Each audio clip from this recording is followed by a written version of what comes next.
Then hello everyone. My name is Yuri Moroz. I'm chairing SP Central Ukraine section. Today we have a common event with SP Aberdeen section. It's called Big Conversation, Diversity, Equity, Inclusion. So we are very grateful to the Aberdeen section officers that bring the idea to make this common event, and we are very pleased that today we have more than 60 registrations of people that was interested in this event. I will shortly make some introduction, but today we are having like five amazing women that will share with us their life stories, and we will make some conclusion after that. But before we start, I would like to share also my story from my life. I was starting my career in oil and gas at the university, and there was no boys in my group. And the same was at the university, like when I was studying, the same situation at my group, no boys. The same was at my field career, like at the gas processing facility. And when I was starting and forming my team in SP, the same, we have formed it from the boys. But we were performing not so good. And we decided just to bring some women in our team. And now, 40% of officers in SP Central Ukraine section is women.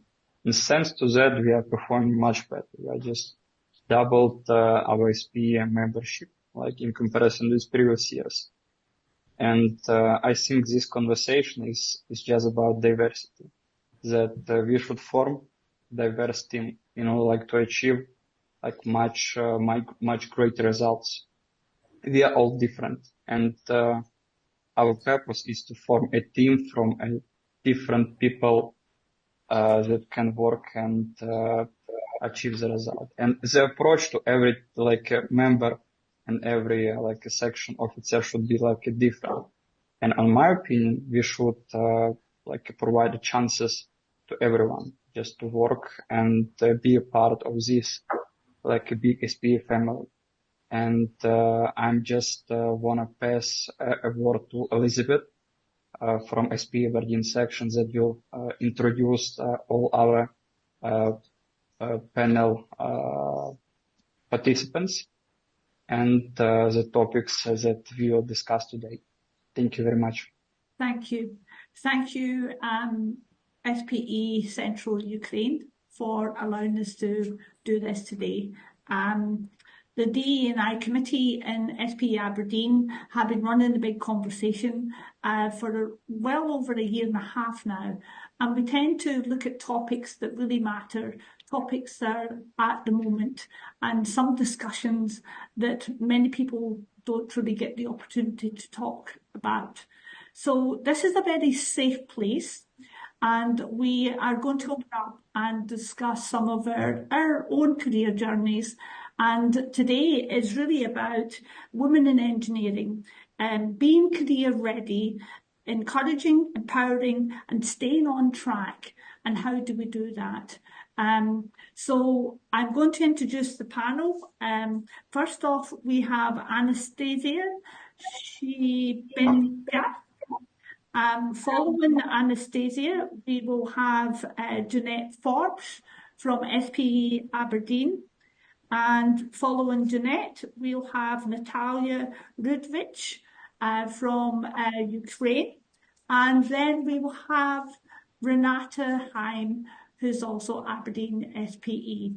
So the discussion today will start off with the panel members. They'll give a short brief of their career journey. I'll ask a question and then we'll move on to the next person, the next panelist. There may be some sensitive information shared today. So please, if anyone feels touched or there's something said that you want to talk to someone about afterwards, please reach out to us, because that's what these conversations are about. This is a safe place. It's a networking opportunity as well. It's an opportunity to connect with people you wouldn't normally connect with. So we're here for each other. So let's start off with Anastasia. Anastasia, do you want to share your story and what you do, who you work for, and let's take it from there. Thank you. Thank you. Well, thank you everyone for joining the call today. As you know, now my name is Anastasia. I'm based in Kiev, Ukraine, and I joined oil and gas industry for like 18 years ago on my last year in the university. And I started as a technical specialist in one of the Ukrainian largest state-owned companies, Укрнафта. For that moment, I was thinking more about the scientific career, so about getting the PhD education and so on. But then I got an offer from Schlumberger to participate in the recruitment session, and it was really interesting. So it was challenging. I decided to accept this challenge. So I go to this recruitment session, and then it ended up with the offer letter from Schlumberger. This is how I actually joined the SLB company, the former Schlumberger. And now I have 17 years with Schlumberger as a geologist. I decided to continue my technical career. So actually, this is something that I really want to do. I would like to be a geologist in the future. But what I can tell you, it's not boring to be geologist for 17 years because I work with technology. And as you know, technology are growing up very fast. They're changing a lot. And every year to just stay on track, I need to learn a lot of new interesting things, new features, new modules, new approaches, new disciplines as well. So being with Schlumberger, I learned not only how to be a geologist, but also part of the geophysics, some reservoir engineering, some data analytics, and so on. And of course, huge part of IT. Now I know how to install something and reinstall something. And yeah, so I'm almost an IT specialist. Actually, what is the best advice that I got in my career at the very beginning? If someone tell you to try something, the best answer will be why not? So never say never. At least you can learn on the way, then you do something. That's always interesting. It's always a new opportunity for you to learn something new and maybe to change your career dramatically in the other way if you accept one of the offers. This is it. This is what I would like to tell you about my career. Sorry, Elizabeth, I think you're muted. I'm jumping in there. Anastasia, quite often in our careers, our personal lives can throw us into challenging situations, okay? And I know you've been in industry for some time, 17 years is quite a long time. And you've developed and you've enjoyed that trajectory. Is there a situation you would wish to share with us? And how do you overcome this challenge? Yes, there is a situation that I would like to share with you. It's a bit personal one, but I think it's up to date because, as you know, now we have a full-scale war in Ukraine, and many people face similar situation as I did a long time ago. So 13 years ago, I lost my beloved husband. For that time, we did not have a war. He just did some skiing in the mountains, and then there was an avalanche in Ukraine. That's something unexpected. So I lost him in one moment. And as you know, our life, it's not only one specific aspect. Yes, so we are not only in the family, we also have our friends, we also have our hobbies, and of course we have our career, our job, our workplace. So for me, my workplace was the safe place for that time. And that was something that was stable. That was something that brought stability to my life. And this is something that helped me to survive all this situation because I fully focused on my work. And honestly speaking, for this period of time, I was surrounded with the great team. I still be surrounded with the great team, and they showed me lots of support. They helped me a lot. My manager for that time, he realized that I needed this support. He asked me whether I would like to perform some job in another country, whether I would like to go to the business trip. Maybe I would like to go to get another technical training. And every time I changed my focus to my career, and actually this is where I got the stability, and I believe that it was the point in my career that I actually started my career growth because I focused more on the other aspect of my life. And maybe for some people, it won't be the career. Maybe it will be a hobby or something. But what I would like to say that there is always something else that can help you if you will focus on this part of your life. I'm not sure that it was really inspiring. So I also would like to add a few words that later I had a happy end. I mean that in 7 years I met a great person and now we are raising a child together. So I mean that now I have a happy ever after, but for that period of time it was really challenging, and I'm really thankful to all the team, all the people who supported me for that period of time. You were great and you are great, and most of my colleagues from that period of time became my...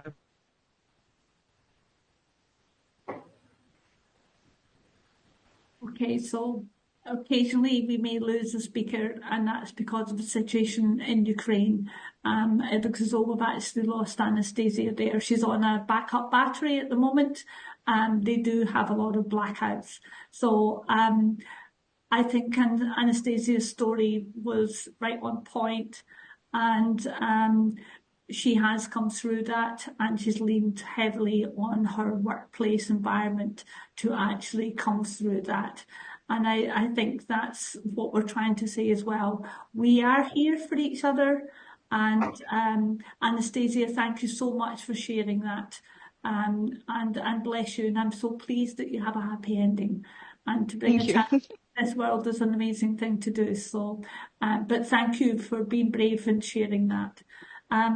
So Anastasia, from there, I'm going to move on to Jeanette. Jeanette, do you want to share your story? Jeanette's from Aberdeen in Scotland, aren't you, Jeanette?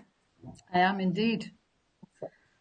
I am indeed. So, I moved to Aberdeen as an incomer. I'm not originally from Aberdeen. I moved here when my late husband moved to Aberdeen, not really knowing what job I was going to take, because at that time, we didn't have a home, we didn't have schooling for our children or anything. We just decided that we would move to Aberdeen because he came from here and he had elderly parents. So 40 years ago, I moved into this wonderful city, may I add, and have been here ever since. And not knowing what to do, and being surrounded by oil and gas, as you can appreciate, that seemed like the ideal sector where I would be looking for some secretarial or clerical work so that I could maintain the family, you know, and have an income. But what actually happened was I managed to land a job at Aberdeen Royal Infirmary in the reception area, and I was doing the ComSend. So I was landing the helicopters coming in from the rigs offshore. And at that time of my experience and duration with Aberdeen Royal Infirmary, Piper Alpha, the disaster for Piper Alpha actually happened. I did a 17-hour shift that night, and then I sat in my car, not really understanding and being very bewildered as to what had happened to this city because of this disaster, working all night, trying to land the helicopters and make sure that people were getting the attention they needed to from the hospital. As you'll appreciate, that was one of the tragedies that surrounded the North Sea. But one thing for sure after that evening was I sat in my car. I decided I wanted to do something for the oil and gas industry, but I didn't really know what, because back then, women didn't work in the oil and gas industry in Aberdeen. There were no females working on the rigs. You know, they just didn't work on the platforms at all. So it was a big culture shock when I suddenly decided that's what I wanted to do. And I wanted to create my own technology company to be able to do all the maintenance, all the installation and everything else. I went to college originally to get a degree, and then I went on to university because I realized that my career path would need this educational piece at the back of me if that's what I wanted to do. I worked for a number of different companies running their tech over a period of years, and I continued my studies at that time. And being women, working and managing children and family life can be incredibly difficult at the best of times. Not to say that once you start working in an environment which is 365 days of the year, 24 hours a day, add that factor on top, and it becomes incredibly challenging, I can assure you, because there are decisions that need to be made with regards to, do you let the family down or do you let the platform down and your work colleagues when they know that they're depending on you? So I took the idea that and the initiative that I would start my own company 25 years ago, almost 25 years ago. In March next year, we would be 25 years old, PCL Group. And that was really because I realized that I was busy doing this for everybody else. And the challenges that I was encountering whilst working on the platforms as a female were becoming unmanageable, for want of a better word. You know, the snide remarks, the glib comments, people not really recognizing you for what you're worth because, you know, why did you want to work in this environment? You were a female, you should be home with the children and the family. And that was how people looked upon it when they saw you on the platforms. And I'm going to share with you how I eventually broke down the communication barriers, because I was very much isolated and nobody really wanted to communicate with you. You know, you went to the canteen for your food and just nobody wanted to communicate with you. They couldn't understand why you wanted to work in the environment. And the way I got around that was by learning about the sports pages. Because if I learned about something that was common and a common denominator, I could open up a conversation. So by learning the football scores, by understanding what was happening on the TV the previous night and reading the papers, I was able to have a conversation with them. When I said something along the lines of, oh, did you see the Liverpool score last night? Did you see the game? That was quite interesting, wasn't it, when it went to penalties? I know nothing about football, but it was breaking down those barriers. It was earning that respect from your male colleagues so that they could communicate with you. And actually, they started to realize that I was this normal woman and I wasn't an alien from some other out of planet that had been put on the platform, and they didn't really know what to do with me. So 25 years on, I have a team of engineers now that work for me at PCL Group. We have some wonderful offices in the centre of Aberdeen, and I've been doing what I've been doing for some considerable time now. My family work with me. I have always, and I mean absolutely always, banged the drum for gender equality, gender pay gap, to make sure that women are being recognised in the right circumstances. And I feel that if you can do the job as well as a man, you deserve to be paid what a man earns. And I am very strong on this. There is no, as far as I'm concerned, there should be no barrier for women to be in a position to have to take a lower or a lesser salary than anybody else.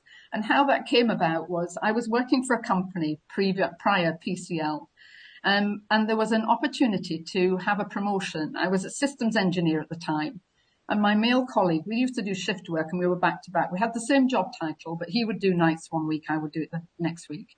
And this particular day, the IT manager decided he was going to leave. And I said to my colleague, I would like to apply for that role. And he said, well, I would like to apply for it too. So we both applied, and I didn't get the role. And when I was speaking to the gentleman in question, I said to him, I need it because I would really like to be able to give my family a little bit more, you know, financial security at the back of them, to give us better benefits from more than anything else. To which he said, well, you know, it's going to go to a male because that's the environment, which made me think I have to challenge this. And I did. But I found out later that this gentleman was earning £26,000 at the time, and I was earning 12. And when I challenged my financial director about this and said to him, what's the difference? We both have the same job title and we're both doing exactly the same remit on the shifts. I don't understand why there's a difference in salary scale. His comment back to me was, when you started, Jeanette, we didn't know what to pay you, so we gave you what the receptionist was earning. Now, that it has to change. That is changing, and I'm delighted to see that people are starting to respect women. And as a great advocate for women in energy and oil and gas, I think now we're starting to see the new trend coming through. Yeah. Those days are gone. We women cannot accept that anymore. We had it, and it's done. And people like me and of my generation, we were the people who broke down those barriers for the young girls that are coming through in oil and gas now. And rest assured, we have laid that path. We are following you. You are walking in our footsteps, but we are right behind you too, pushing you at every angle we possibly can with the help of SPE. And that's really the journey that I've been on.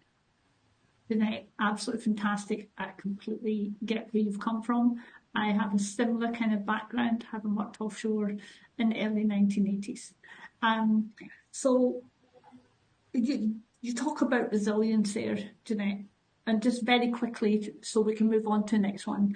Can you explain that further and maybe share how we can become more resilient during these tough times? I mean, what couple of things would you say is a real stopper for you? Well, we've got to stop taking what we normally get told, and challenging sometimes when people ask you to do certain things and you think to yourself, but that's not the right way forward. I can see a much clearer path.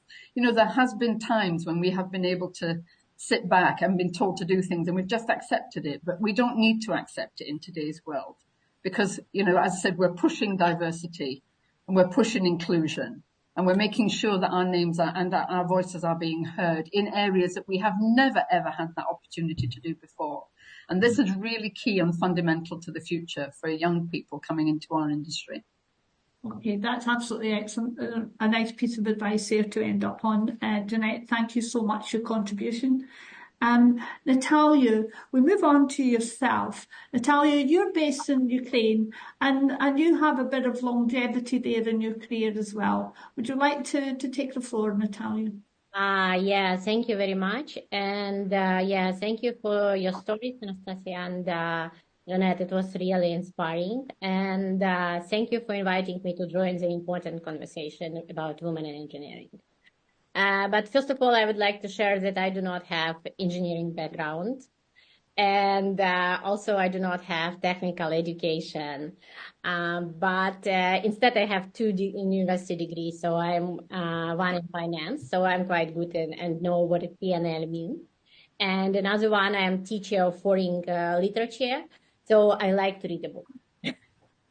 And yeah, I began my career in finance. I'm working for one of the big four companies. And later I was transferred to oil and gas industry and starting as CFO in Weatherport, Ukraine. And in this role, I was deeply involved in a conversation with the clients. It's a lot of conversation with clients about money. So I was deeply involved in that. And also I was happy to be involved in all operational processes.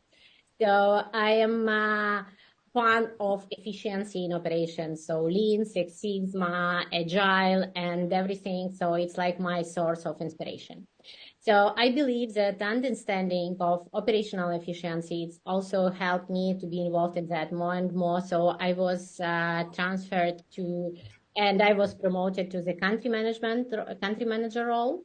So I was the one who was responsible for the all Weatherford activity in Ukraine. And then lately, I joined Naftogaz Group, which are 75% of production in Ukraine, and it's national oil and gas company. And I was actually joined two of them, and it was also, I was responsible there for the oil and gas services and for manage key sector of the Ukrainian energy industry. But nevertheless, I would like to say that as a manager in such huge companies, and it was in Naftogaz Group, it was working 70,000 people. So I can say 9th meeting out of 10 meetings, I was the only one woman on a table as a manager in such kind of in meetings. So I would be happy to see more people, more women in leadership position within the oil and gas industry in Ukraine. And this is one of the reasons why I'm joined SPE, and I'm quite active there, because I do believe that such kind of networking and such kind of supporting environment is help us to get more understanding what way we have. And as conclusion, I believe that diversity is not only representative of us on the meetings. It's also the different point of view. It's also the more women in decision-making role in oil and gas. It's right things to do. We have more opinion around that, and it will help us to make more correct decisions.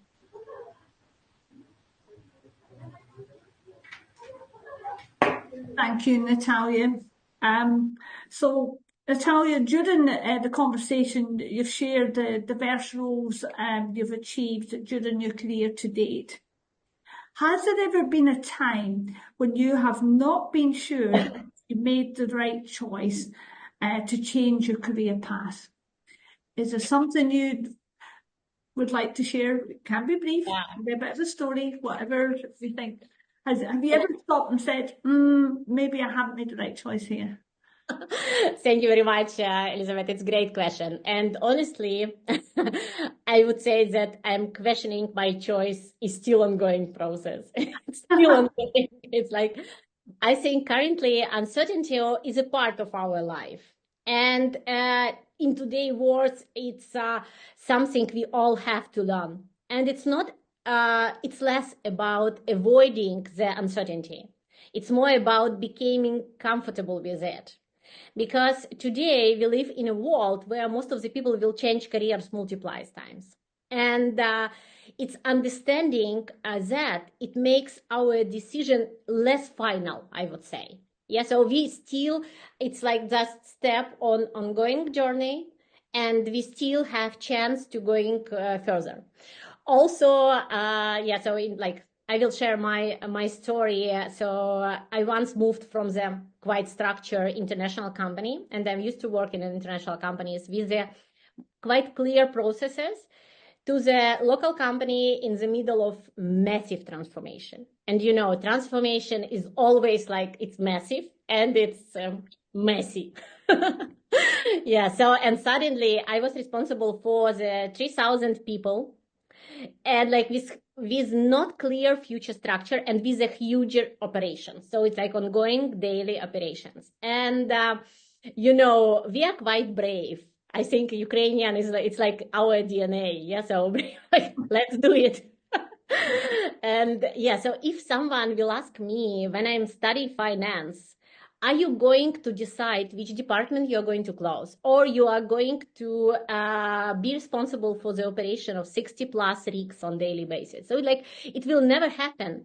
So you never know what comes to the point and what is the next step for you. So, but I'm saying that structuring and focusing is one which helped me most of the time when I'm change career and I have some kind of messy situation. So it's when you are curious enough and you are love learning, it's often I'm trying to sell myself such kind of challenging in that.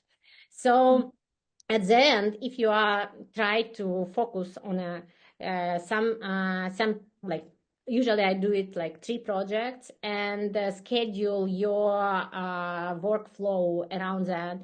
It means like you will get to the point where you will have more clear result. Yeah.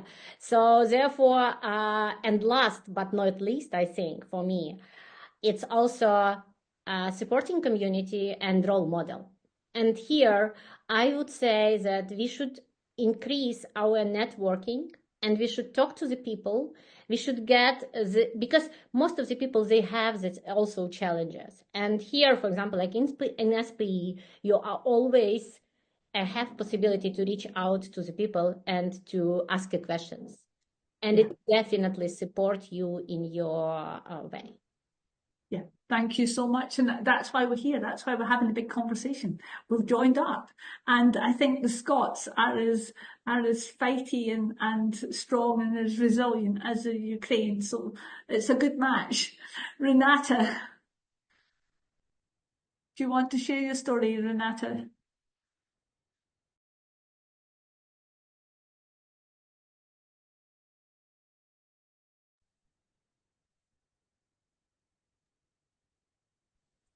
Renata, I believe that you're muted. Yeah. Oh. No. That's fine. Did you hear anything I said? Nope. Pretty. Good afternoon, everyone. Delighted to be here. And I would just echo your comment, Elizabeth. Fantastic stories from the ladies.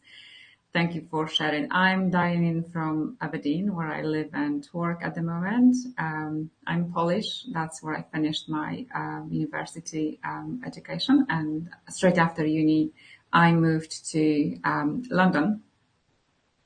And to get myself better prepared for looking for graduate jobs and essentially get more employable, I decided to do one more year at university just to get my head around, how things work in the United Kingdom. So I finished a full-time degree in London and started getting jobs. And my first exposure to the energy industry was as an environmental engineer when I landed an internship in Norway with one of the major oil and gas operators.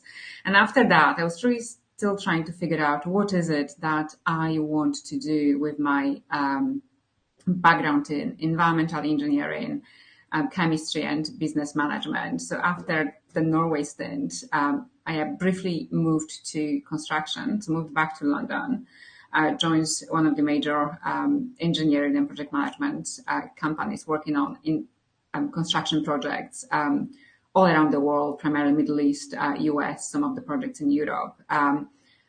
That was for around a year. And then after that, I actually made a complete switch and joined British American Tobacco, completely different, right? But I thought, I did some business management. Why don't I have a go?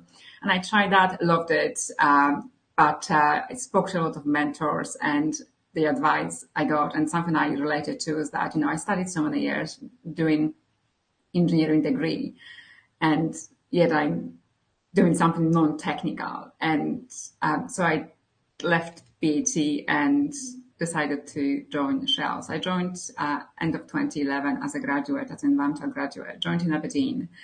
And since then, essentially, have had various roles, mostly business-facing roles across operations in conventional oil and gas projects, some subsea wells decommissioning, which is a testament to the amazing opportunities the energy industry in a large company can actually offer you. So, and I've loved my time here and the opportunities it offers. The places you can travel to, the amazing people that we work with, the variety of technical challenges that we solve. So really, that's my time to date with the current company in the industry. You're on mute now. And you're now in HSE, which is another switch, yeah? Right, yeah. The skills are transferable, and I think sometimes Absolutely. we just limit ourselves, and we kind of say, well, that's my piece, and keep ourselves in a box. And we really need to understand that our technical skills, as well as our soft skills, can take us in different directions. Renata, both you and Anastasia have shared the fact that you have been with organisations for a long time. You've been 12 years with Shell. How has your male colleagues supported you during this time? What's that been like for you? Yeah. So I would probably say at the front that, I've had fantastic support, both from male and female colleagues throughout my time in the company. I've had a lot of mentors, more in a less formal sense of that word, that, I've always enjoyed getting to know different people and building those relationships. And, over the years, I've built some trusted relationships.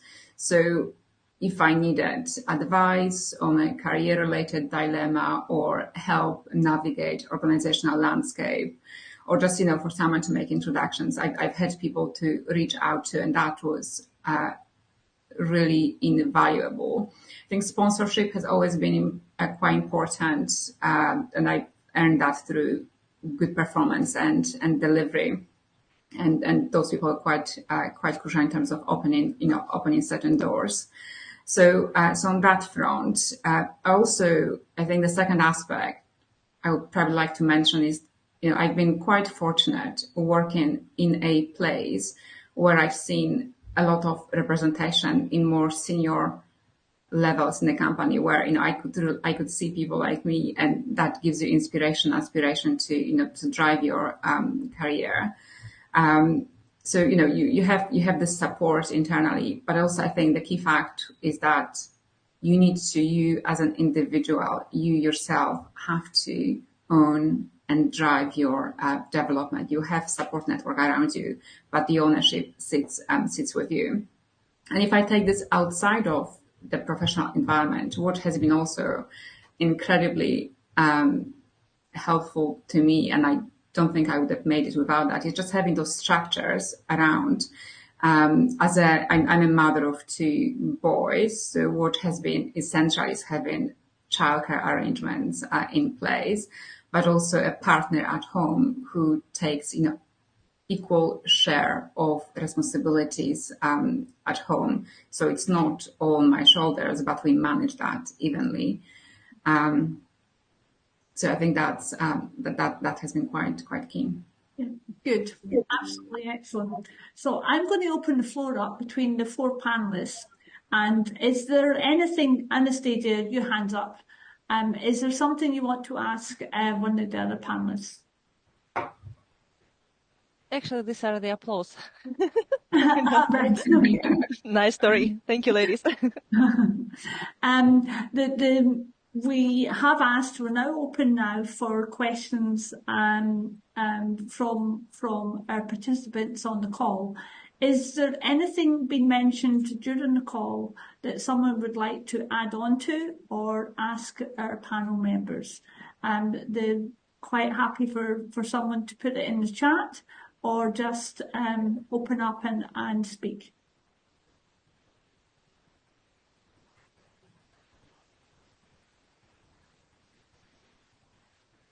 Anyone wanting to add anything?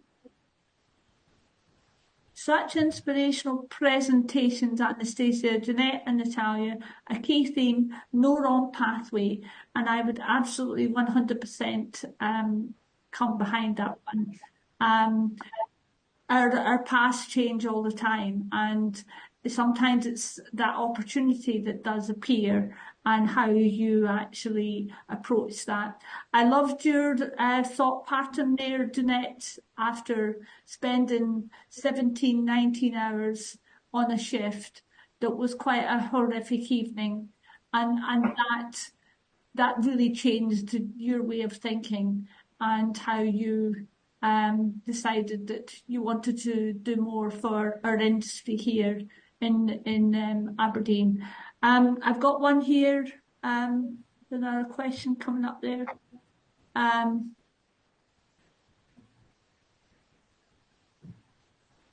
Yeah, so I've got 1 or 2 of our male colleagues saying exactly the same thing. They have found that their pathway in their career has changed as well. So there's maybe more of a balance there in what actually happens as an engineer. And I know as a decommissioning engineer, I'm on different facets of the decommissioning projects. And sometimes we're on operational projects or late life management, and you can actually swap around. So Renata, have you got anything else you would like to add? I'm not getting any more questions. I think that came from Colin Elizabeth. So he made a comment, but then there's a question at the back of it. Have lack of qualifications ever been a barrier? He's asking. I think that's Colin, right? I missed that one. I didn't see that. So have lack of qualifications ever been a barrier? Has anyone found that? Jeanette, you kind of pulled that one out in the fact that you decided to retrain. And I've had to do that as well. When I got made redundant in Wood back in 2016, I went on to do a master's in decommissioning. So yeah, I kind of changed tack a bit there as well. But yeah, I realised I had to go if I wanted promotion. And I needed, if I needed that, I had that ambition and that drive. But if I needed to steer it in the right way, I knew I had to go back to originally college and then on to university, because it was the only way I was going to get anywhere. And now, you look back, I look back now over the last few years, and just to give you some example, only 2 years ago did I get, within 5 days of each other, I was awarded a doctorate from RGU, Robert Gordon's College here in Aberdeen and university, and then also a master of the university from Aberdeen, or the University of Aberdeen. That was it within 5 days. So it shows that if you put that effort in early in your career, or even later, I was over 40 when I went back to university. In fact, I was the oldest person in the class. They used to look at me as their mother, which was like quite dreadful at that time. But nonetheless, it just goes to show where you can go. And I just want to finish on a really clear point, which I think is really important from an SPE perspective. And that is, some years ago in 2020, I received a telephone call in February from a gentleman called Ian Phillips, who said that unanimously I had just been awarded the SPE significant contribution to oil and gas. Now, if you'd have told me as a schoolgirl or as a youngster growing up, or even as a young mother, or even as a professional coming into the industry, that one day I would be awarded this, what I class as the catalyst of awards, I would never have believed you. Never. Because that was never on my radar. But I can tell you the feeling I had from being told that news in the morning. I actually had to leave work, go home and sit down for half an hour because I was so taken in by that. So it shows you where you can actually go if you really put your heart, mind, body and soul behind something that you are passionate about. And absolutely passionate about. And the industry, now that we're going into a transition, there's no better industry to be in if you think about it. Think about the future. You think the past has been exciting. Just take a look at what the future is going to look like. My goodness, I wish I was so much younger. Thank you. Me too. Me too. But absolutely. And I think that's, I was on the quayside at a decommissioning event this time last year, actually. And I was talking to a young professional. He was male and he was on a decommissioning project. And he said, I'm really disheartened where I am. And I said, why are you disheartened where you are? He said, well, I'm at the end of a career, but I'm decommissioning what I'm doing. I goes, wait, hold. I said, you're learning stuff, hands-on experience about a decommissioning project. I said, you're going to be jumping into the next company, doing the next project. I said, you're starting your career out in the best place. I said, the next thing will be you'll be doing CCUS, you'll be doing hydrogen and other things. And we only limit ourselves. And I think when that opportunity comes, sometimes you go, is that the right thing to do? But, go for it. Do it. Has anyone else got anything to I just want to also add on that, right? In terms of, I think that, even if you believe you have a qualification gap, right? There's nothing stopping you to close this gap. There is plenty of resources. If you are working for a company, I'm sure they have plenty of training courses. You can do external, more formal qualifications. There's plenty of online resources. So it's just the attitude, right? And having that constant learning mindset that you can reinvent yourself at every stage, no matter how old you are. I still am. Irina, you've got your hand up. Irina? Yes. Thank you. Thank you so much for all the speakers for amazing stories and learnings that were shared. I think something that you just said, Elizabeth, really resonated with me is, you need to believe in yourself and give yourself a chance and believe that you can do it. What that made me think about is, the companies, majority of the companies are trying to do their best and have numerous different programs to try and encourage kind of open-minded recognition of implicit biases on both sides of the male-female spectrum. But are we working as a SPE? Are we working enough with the universities around the globe right? Accommodating different geographies, different cultural backgrounds, to make sure that when the new engineers of the future are stepping through the threshold into those institutions, that regardless of their gender, they're being told they can be a fantastic petroleum engineer when they graduate and really, be a part of the industry. Do you think that is changing? Do you think in the academia we have equal representation or nearly equal representation of males and females? I can see a difference in the last 10 years.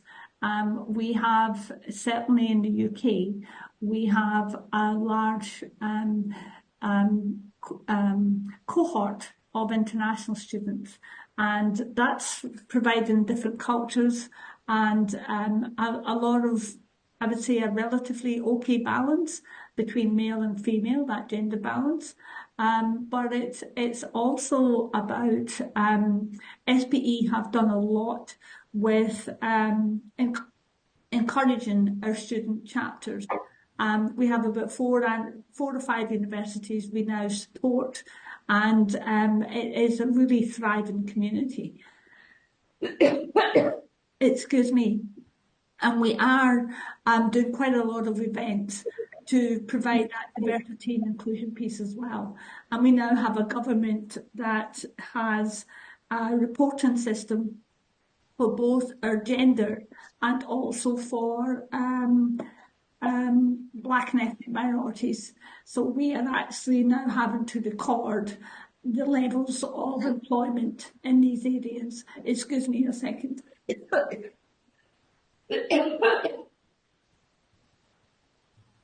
So I would say that there's a fair active cohort within SPE doing that.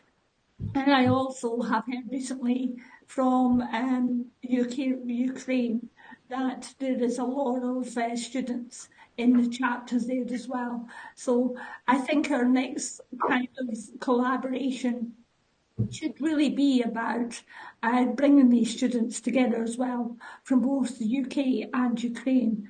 And I think there's some conversations around that as well. So, sorry, my voice has gone a wee bit funny. But to close out, I would just like to say thank you very, very much for this opportunity for SPE Central Ukraine and SPE Aberdeen. The big conversation started out here in the UK, and we're basically handing over to you guys and dolls and girls and everyone else. It's about making sure that we have a safe place to discuss how we can empower, how we can encourage, how we can inspire women of engineering for our tomorrow projects, and just making it okay to talk about some of the curveballs life throw at us. And SPE Aberdeen's next conversation is going to be held in January, and we're looking at critical illness and how critical illness can be a barrier sometimes within our workplace, and how do we navigate that in our workplace? How do we navigate that as colleagues? How do we navigate that as individuals? And how do we bring our networks together to assist in situations? I hope this has been of interest, and I really would like to thank Ukraine again. We're going to stop just a bit short unless someone else has something else to say. I'd like to thank Anastasia Shybetska and Natalya Rudevych, and we've got Jeanette Forbes and also Renata Halim for your time today, for sharing your stories. The conversation has been recorded this time round. It's been recorded for the purpose that Ukraine wishes to share this conversation with the student communities and other organisations within SPE. So that those who can't come onto the call today during work commitments or other commitments can actually hear the conversation.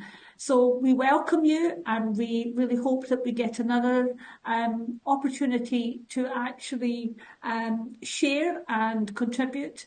And Yuri, thank you so much. Yuri, have you got anything else you would like to add? Yeah. Thank you, Elizabeth, for a great conversation and for moderating this event. Actually great that we have started to discuss some issues, and we have identified some areas for improvements. Just because in the beginning we just start talking, but now we are understanding like which gaps and which challenges we are facing right now, and our further action will be based on this conversation. So I would like to also just make a small announcement that we will be having also a common event with SP Aberdeen section on December 19 about energy transition. So all is much welcome to this event as well as, and many thanks for this event. Thank you. Mic is off. You're very Elizabeth. welcome. And if I have said anything to offend anyone or anything, please reach out to me. We're all here to help each other. And I thank everyone for being on the call. And most people who were on the call have actually stayed on as well. So that's very good. So have a good evening for using Ukraine, because you're 2 hours ahead of us. And thank you so much. Thank you. Thank you. Thanks, folks. Bye, everyone. Thank you. Bye. Thank you, Elizabeth.